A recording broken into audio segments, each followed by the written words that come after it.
all of you who've been touched by suicide understand that there's so much stigma, so much shame, so much quiet surrounding suicide where people can't talk about it. And what Valéry does in her life is she talks loudly and to anyone and everyone about her own story, as well as the many, many people she's helped. She has a website, she has a blog, she's written a book. She's going to read you a poem today from her book. She's been with DCD for since 2013, so she's a revered volunteer, she's a mentor, she gives up her time and her talent among lots and lots of people. So without further ado, here is our friend Valéry.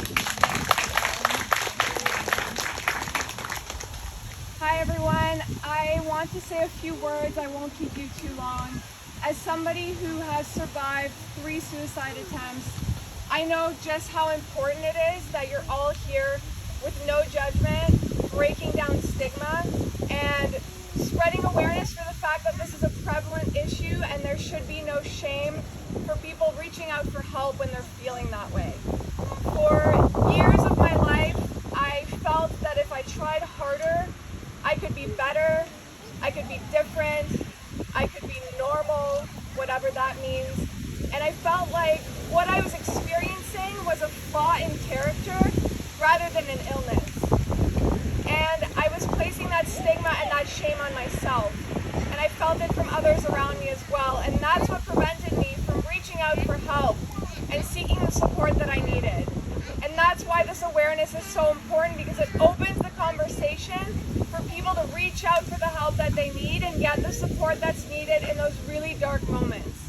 And so I wanted to read a piece from my book that is about stigma, and it expresses sort of what society places on us as people who experience suicidal thoughts, and the fact that we need to break that down and be more open and less judgmental. So it's called How-To Guide for Being Normal. Do not make people uncomfortable. When asked, "How are you?" answer, "Fine, thanks." No one will care if your voice sounds like tin, if your bones barely hold you up.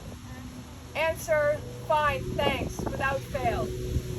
And when it all starts to boil over and the words want to saunter hand in hand off your tongue, suture your mouth closed.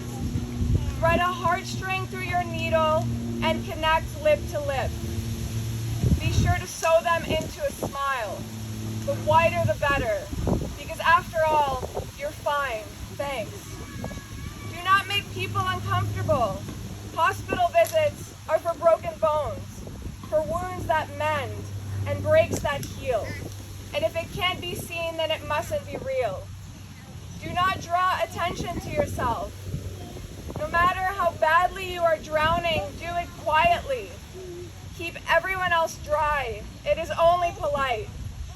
When the doctor gives you a diagnosis, throw it at the back of the closet with that ugly sweater you never wear. Because no one wants ugly, and mental illness isn't stylish. Do not make people uncomfortable. When you wish yourself undone, when the end is the best you can think of, do not say it out loud. Pretend a place for yourself here, one where you fit, where you belong. When the triage nurse asks you if you have a plan, don't tell him about the pills under the sink.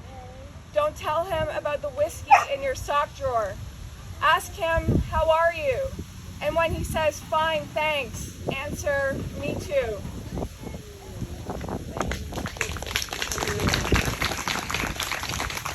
And so poetry is a way that I process what I've been through, that I express what I think I need to share with others for them to understand better and to feel less alone if they've felt similarly.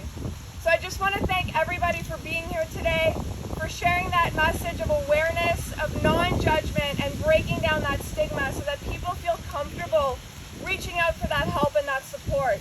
Suicide is preventable. We can definitely support people who feel that way and help them find hope again.